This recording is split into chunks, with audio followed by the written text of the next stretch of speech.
मेरे प्यारे बच्चों, आप सभी का स्वागत है आपके इस प्यारे से चैनल फिजिक्सिया पर। इस चैनल पर हम फिजिक्स के टॉपिक्स डिस्कस करते हैं।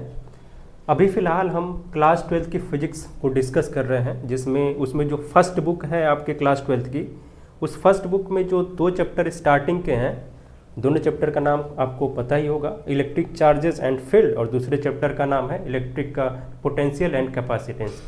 इन दोनों चैप्टर्स को हम डिस्कस कर चुके हैं। डिस्कशन का मतलब ये है कि हमने टॉपिक वाइज डिस्कशन किया है और टॉपिक वाइज वीडियोस हमने इन चैप्टर्स के सारे जो टॉपिक्स हैं उन पर क्रिएट करके और वीडियो को जो है चैनल के पेज पर अपलोड किया हुआ है। हमने इस वीडियो को इस तरीके से क्रिएट किया है कि आप जो है बिल्कुल आसानी से टॉपिक को समझ सको, और हमारा पर्पज़ इस वीडियो को क्रिएट करने का ये भी है कि आपको टॉपिक का डीप नॉलेज हो जाए और उस टॉपिक के बारे में आप बेहतर तरीके से समझ पाओ और टॉपिक को टॉपिक के नेम से जो है कनेक्ट कर पाओ। इसका मतलब हम थोड़ा सा और समझाते हैं आपको। जैसे टॉपिक में ज़्यादातर जो फिजिक्स में टॉपिक्स हैं वो डेरिवेशंस के हैं, और डेरिवेशन में एक फार्मूला आता है लास्ट में, ठीक है, लास्ट में एक फार्मूला आता है जो डिफरेंट फिजिकल क्वांटिटी के बीच में रिलेशनशिप होता है, मतलब जो अपनी फिजिकल क्वांटिटी हैं उनके बीच में संबंध स्थापित करते हुए एक फार्मूला लास्ट में आता है। तो वो जो फार्मूला आता है वो आप जो है टॉपिक के नाम से कैसे कनेक्ट कर पाओ, कैसे आप जो उसको प्रोग्रेसिवली जो है अप्रोच कर पाओ कि फाइनली वो जो फार्मूला आ जाए, डेरिवेशन को आपको याद ना करना पड़े, रटना ना पड़े, वो आसानी से बिल्कुल नेचुरली फ्लो में एक होता चला जाए, और जो चीज़ें आपको चाहिए, जो ज़रूरत है उस डेरिवेशन में, वो सारी चीज़ें आपके सामने आती चली जाएँ। ये हमने एक अच्छे से संबंध बना करके, जो क्वांटिटीज़ हैं उनके बीच में संबंध बना करके, ये आपको जो है डेरिवेशन के प्रोसेस में ये समझाया है हमने। और हमारा ये प्रोसेस जो है वो सिर्फ क्या है कि भाई ये जो फार्मूला आता है उसको रटने की बजाय उसको समझने का पर ज़्यादा फोकस किया है हमने। और समझने की बात ये है कि अगर आप किसी फिजिकल क्वांटिटी को के बारे में ये जान जाते हैं कि वो किन किन बातों पर डिपेंड करती है, तो आप डेरिवेशन के मास्टर हो जाओगे, ठीक है। किन किन बातों पर कैसे कैसे डिपेंड करती है ये भी याद करना, ये भी जानना ज़रूरी है, क्योंकि कुछ क्वांटिटीज़ होती हैं जो डायरेक्टली प्रोपोर्शनल होती है दूसरी फिजिकल क्वांटिटी के, और कुछ जो क्वांटिटीज़ हैं वो किसी दूसरी क्वांटिटी के इन्वर्सली प्रोपोर्शनल होती है। अगर इतनी बात आप ध्यान में रखें, ठीक है, तो आपको फार्मूला रटने की ज़रूरत नहीं पड़ेगी और आप आसानी से वो फार्मूला आपके दिमाग में, आपके ब्रेन में फिट हो जाएगा। और जहाँ कहीं भी उसकी ज़रूरत पड़ेगी, किसी न्यूमेरिकल में, किसी एग्ज़ाम में, या फिर पूरा डेरिवेशन ही अगर सीधे सीधे आ जाए एग्ज़ाम में, बोर्ड के एग्ज़ाम में, तो उसे आप आसानी से कर पाओगे। तो हमारा मकसद 2 है, आपको टॉपिक का डीप नॉलेज दिया जाए, डेरिवेशन पर फोकस किया जाए, और डेरिवेशन के बाद जो फार्मूला आता है उसका एप्लीकेशन यानी कि उसको इस्तेमाल कैसे किया जाए, उसके यूज़ कैसे किया जाए, कैसे उसको बेहतर तरीके से उपयोग किया जाए।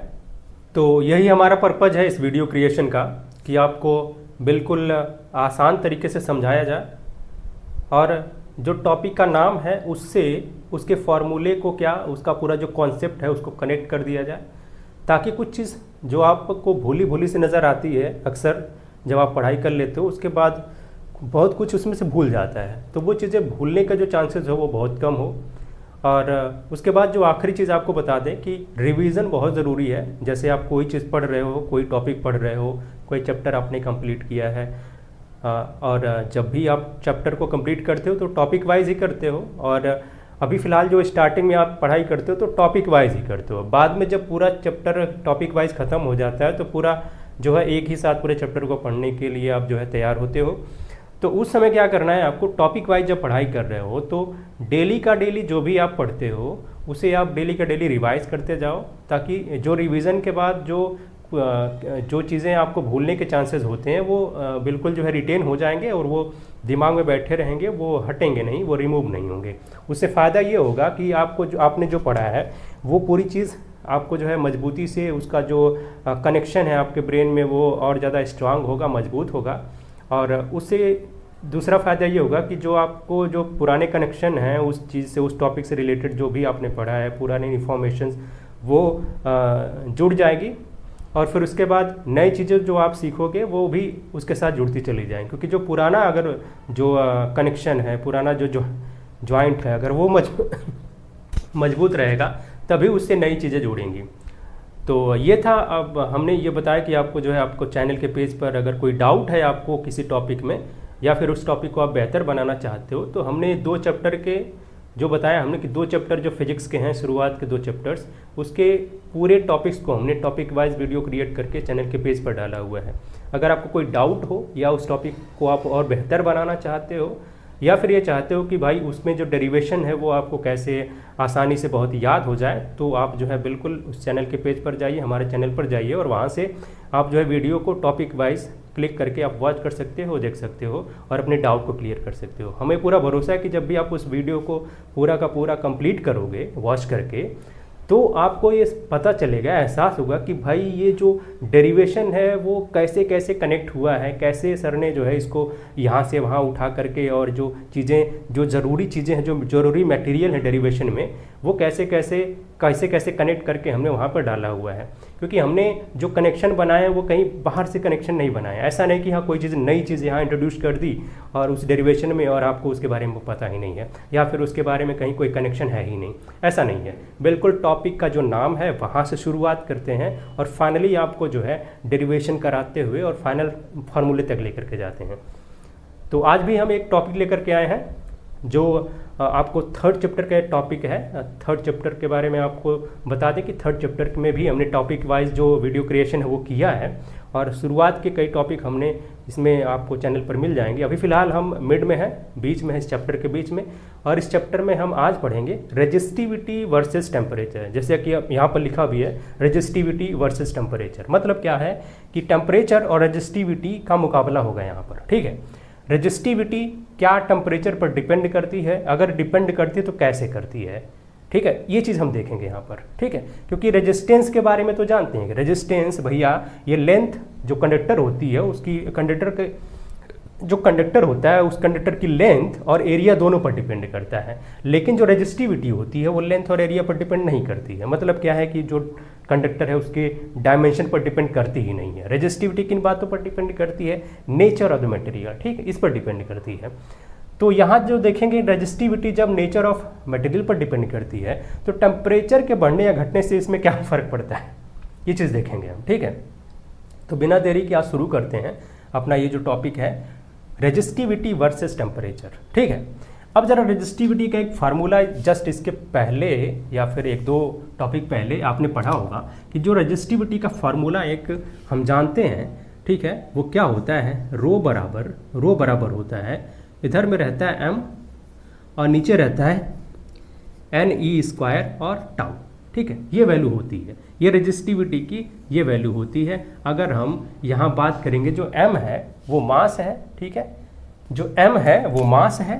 ठीक है, n क्या है यहाँ पर, n इलेक्ट्रॉन की डेंसिटी है। E के बारे में तो आपको पूछना ही नहीं, E तो जानते हैं कि E क्या है भैया, ये है E की वैल्यू क्या होती है भाई, E की वैल्यू 1.6 × 10⁻19 होती है और ये वैल्यू होती है 1 इलेक्ट्रॉन पर चार्ज की। ठीक है, E की वैल्यू ये फिक्स होती है।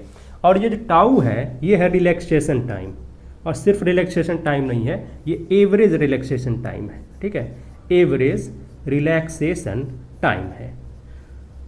तो यहाँ से फार्मूले से ये दिखाई दे रहा है, हमें पता चल रहा है कि भाई फार्मूले से आइडिया लगाते हैं हम कि किन बातों पर ये डिपेंड करता है।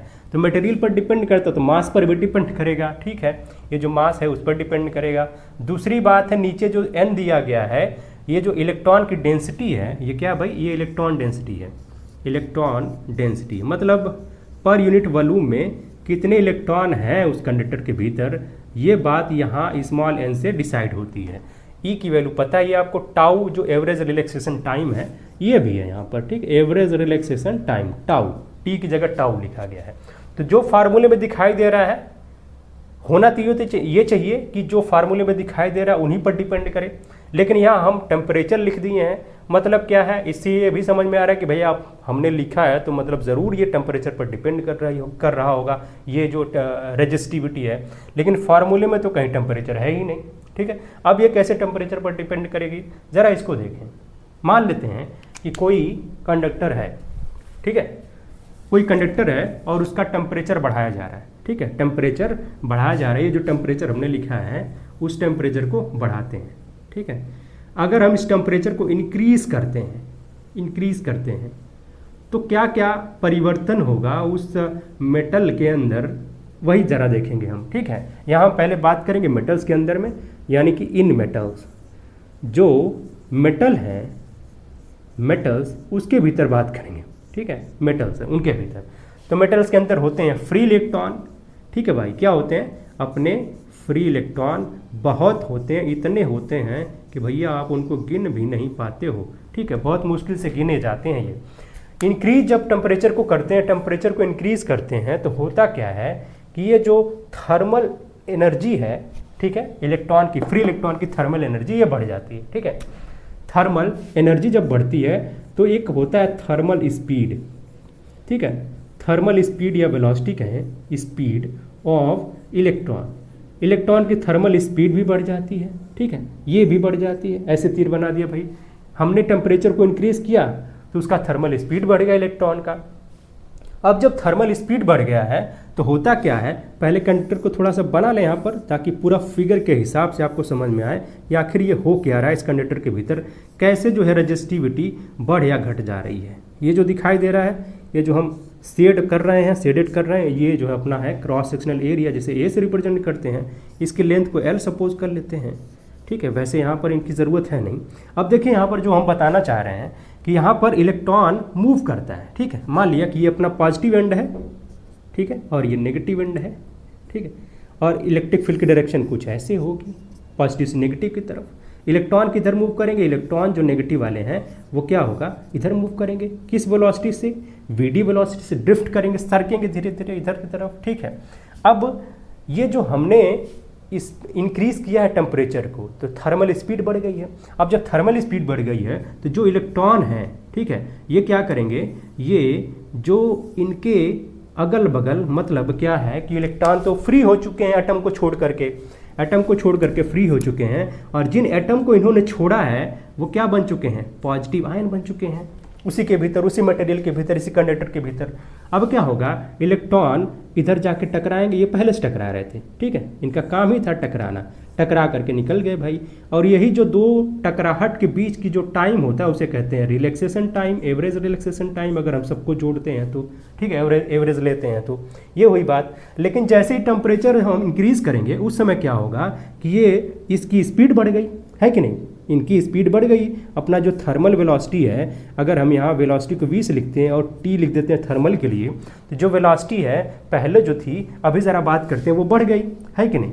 ये इलेक्ट्रॉन अगर दूसरे केस में बात करें तो अब इनकी थर्मल वेलोसिटी बढ़ चुकी है, vt डैश कर लेते हैं। जो vt डैश है ये बढ़ चुकी है vt से, ज़्यादा हो चुकी है, थर्मल वेलोसिटी बढ़ गई, थर्मल स्पीड बढ़ गई। अब क्या होगा, अब जब यहाँ यही बगल में पॉजिटिव आयन है तो यहाँ से इसको यहाँ तक जाने में जो समय लग रहा था, पहले थोड़ा ज़्यादा लग रहा था, अब जब स्पीड बढ़ गई तो थोड़ा जल्दी पहुँच जाएगा कि नहीं। ठीक है, मतलब क्या, जल्दी से जल्दी ये टकराने लगे। अब क्या होगा, ये क्या करेंगे, ठीक है, ये frequently collides with positive ions. अब ये तेजी से, बहुत ज़्यादा तेजी से, बहुत जल्दी ये कोलाइड करने लगेंगे इससे, किससे? इस पॉजिटिव आयन से। और जब कोलाइड करेंगे तो होगा क्या, जल्दी जब कोलाइड करेंगे तो ये जो टाइम है इनके बीच का, मतलब यहाँ से यहाँ तक पहुँचने का, या फिर यहाँ से टकरा करके जो इलेक्ट्रॉन निकला है फिर दूसरे पॉजिटिव आयन से जाके टकरा रहा है, तो यहाँ पर अगर हम बात करते हैं, यहाँ पर जैसे टकरा करके और फिर जो है मान लिया कि ऐसे आया, ठीक है, तो ये जो टाउ हमने टाउ डैश लिखा है, ये जो टाउ डैश है उसके बारे में आपका क्या ख्याल है, ये टाइम क्या होगा, घट जाएगा कि नहीं। ठीक है, जो टाउ पहले लग रहा था, क्योंकि स्पीड बढ़ चुकी है तो अब टाइम कम लगेगा। अब जब ये टकरा करके यहाँ से दूसरे पॉजिटिव आयन के पास जाएगा तो जो टाइम लगा है वो क्या होगा, कम होगा, क्योंकि स्पीड बढ़ चुकी है।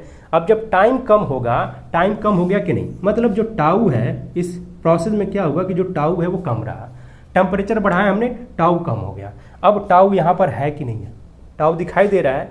तो अगर रेजिस्टिविटी टाउ पर डिपेंड कर रही है और टेम्परेचर पे डिपेंड कर रहा है ये टाउ, तो यहाँ पर रेजिस्टिविटी टेम्परेचर पर डिपेंड करेगी कि नहीं, बिल्कुल करेगी, क्योंकि टेम्परेचर इसको बदल दे रहा है, इसको डिक्रीज करा दे रहा है। जैसे अपने बढ़ रहा है तो फिर ये टाउ जो है वो कम हो जा रहा है, और टाउ कम होगा तो देखें ये जो रो है, रो ये टाउ के इन्वर्सली प्रोपोर्शनल है, मतलब क्या कि अगर हम टाउ, बिल्कुल यही बात करते हैं, अगर टाउ घटता है, ठीक है, अगर टाउ ये जो एवरेज रिलैक्सेशन टाइम है ये घटता है तो रेजिस्टिविटी क्या करेगी भाई, रेजिस्टिविटी बढ़ेगी, क्योंकि ये रेजिस्टिविटी इस एवरेज रिलैक्सेशन टाइम के इन्वर्सली प्रोपोर्शनल है।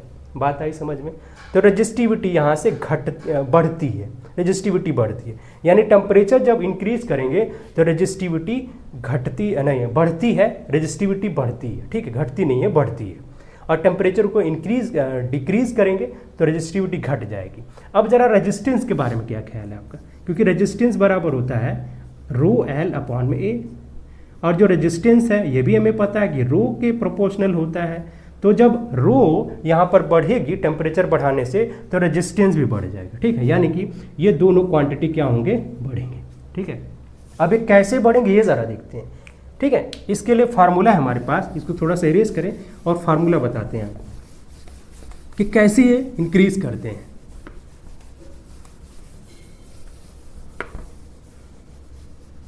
ठीक है, कैसे इंक्रीज करते हैं? मान लिया कि किसी मेटल का टेम्परेचर हम T डिग्री इंक्रीज कर रहे हैं, ठीक है, मान लिया कि T डिग्री इंक्रीज कर रहे हैं, तब क्या होता है, मान लिया कि ये कुछ टेम्परेचर है, मान लिया कि T नॉट, ये टेम्परेचर स्टार्टिंग में है और बाद में टेम्परेचर T कर दिया हमने, ठीक है, बाद में टेम्परेचर T कर दिया है, और शुरुआत में जो रेजिस्टिविटी इसे रो नॉट हम करते हैं और बाद में रेजिस्टिविटी को रो कह लेते हैं, ठीक है। टेम्परेचर T नॉट से T हुआ और रेजिस्टिविटी T नॉट से रो नॉट से रो हो चुकी है। अब जो होगा यहाँ पर इन दोनों के बीच में जो रिलेशनशिप होता है इस ये जो रो नॉट है और रो में, वो क्या होता है, रो बराबर रो नॉट कहते हैं और उसके बाद 1 लगाते हैं, 1 प्लस, और ये अल्फ़ा लिखते हैं, अल्फ़ा के बारे में अभी बताते हैं आपको। उसके बाद टेम्परेचर कितना चेंज हुआ है, T minus T not change हुआ है, ठीक है, ये वैल्यू होती है, ये वैल्यू। अब यहाँ पर हम क्या करेंगे, 2 ब्रैकेट लगाएंगे, क्योंकि 2 ब्रैकेट के बगैर काम चलेगा नहीं। ये रो की वैल्यू हुई जो रो नॉट से इतना टाइम से बढ़ जा रही है। ये जो क्या है, ये चेंजिंग टेम्परेचर है। अगर हम डेल्टा T की बात करेंगे तो अपना T और माइनस T नॉट होगा। अल्फ़ा की बात कर लेते हैं, अल्फ़ा है कोफिशिएंट ऑफ रेजिस्टिविटी, ये रेजिस्टिविटी का कोफिशिएंट है, ठीक है। वैसे हमने पढ़ा है इसको हीट वाले चैप्टर में, 11th में पढ़ा होगा आपने कि ये जो अल्फ़ा होता है वो क्या होता है, कोफिशिएंट ऑफ एक्सपेंशन होता है, ठीक है, लीनियर एक्सपेंशन होता है। लेकिन अल्फ़ा यहाँ पर क्या है, कोफिशिएंट ऑफ रेजिस्टिविटी है, ठीक है, इसकी वैल्यू फिक्स होती है, कांस्टेंट होता है। टेम्परेचर बदल रहा है। अब ज़रा देखें कि अगर हमने इसको सिर्फ स्मॉल t ले लिया है, अब ये जो फार्मूला है वो थोड़ा और छोटा हो जाएगा, रो बराबर रो नॉट, और फिर हमें बड़ा ब्रैकेट लगाने की ज़रूरत है नहीं, 1 प्लस और अल्फ़ा क्या करेंगे, इसके बाद t हो जाएगा, ठीक। ये अब थोड़ा सा छोटा फार्मूला हो गया, ठीक है, थोड़ा छोटा फार्मूला हो गया। ये रेजिस्टिविटी का फार्मूला है। यहाँ से दिखाई दे रहा है कि अगर टेम्परेचर बढ़ाएंगे तो रो भी बदलेगा, रो बढ़ेगा। अब देखते हैं कि थोड़े अलग मटेरियल के लिए हमेशा ये जो रेजिस्टिविटी वो बढ़ती है, लेकिन कभी कभी हमेशा एक तरीके से नहीं बढ़ती है, अलग अलग मटेरियल के लिए अलग अलग तरीके से बढ़ती है, ठीक है। अगर हम कॉपर की बात करते हैं यहीं पर, ठीक है, कॉपर की बात करते हैं तो कॉपर में क्या होता है, कॉपर के लिए कॉपर का जब ग्राफ बनाते हैं हम, ठीक है, रेजिस्टिविटी और फिर इसमें टेम्परेचर में जब ग्राफ ड्रॉ करते हैं तो होता क्या है कि इसका जो रेजिस्टिविटी है वो कुछ टेम्परेचर के बाद बहुत तेज़ी से बढ़ने लगता है, ठीक है।